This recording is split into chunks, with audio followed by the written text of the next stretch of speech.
kabataan ng pag-asa ng bayan. Si Dr. Jose Rizal ay naniniwala sa isang bansang nakabatay sa katotohanan, katarungan at moral na tapang. Ngayon, tanong natin, paano magagamit ang kanyang mga ideal na etikal sa pagpupulisya?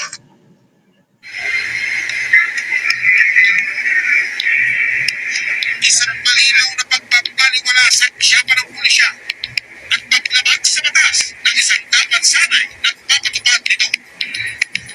Tama nga bang ipagkatiwala sa mga kamay ni Quitenes ang pag-awak ng baril, ang pagsugpo sa krimen, at pagpapanatili ng kaayusan at katahimikan?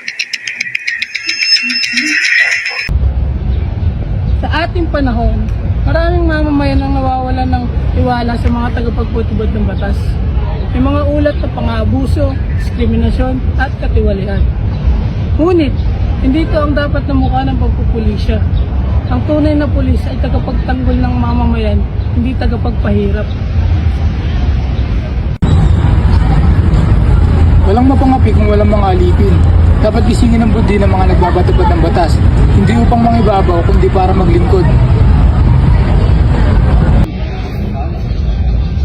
Ang salita ni Rizal ay paalala na ang kapangyarihan ay gamitin para sa kabutihan at ang pulis ay dapat maging huwaran ng integridad at malasakit.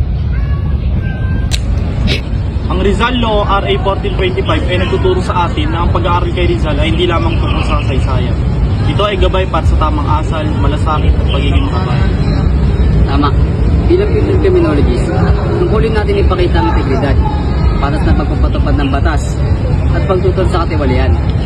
Ang Rizal Law ay paalala na ang bawat kilos natin ay dapat nakabatay sa katarungan at dangal.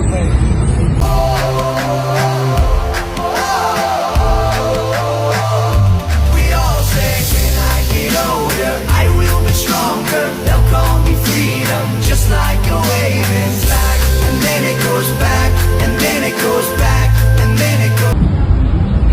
Ang mga ideya ni Rizal ay panawagan para sa reforma, hindi na sa sistema, kundi sa puso ng bawat tagapagpatupad ng batas. Ang etikal ng pagpupulisya ay hindi lang sa pananalita. Isa itong pangako para sa bayan, pangako ng katotohanan. Kami ang susunod na henerasyon, ang mga tagapagpatupad ng batas.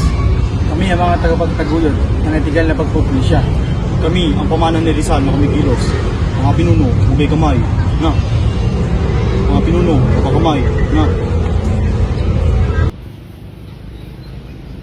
One is the loneliest number that you'll ever do. Two can be as bad as one. It's the loneliest number since the number one. One is the loneliest number that you'll ever do.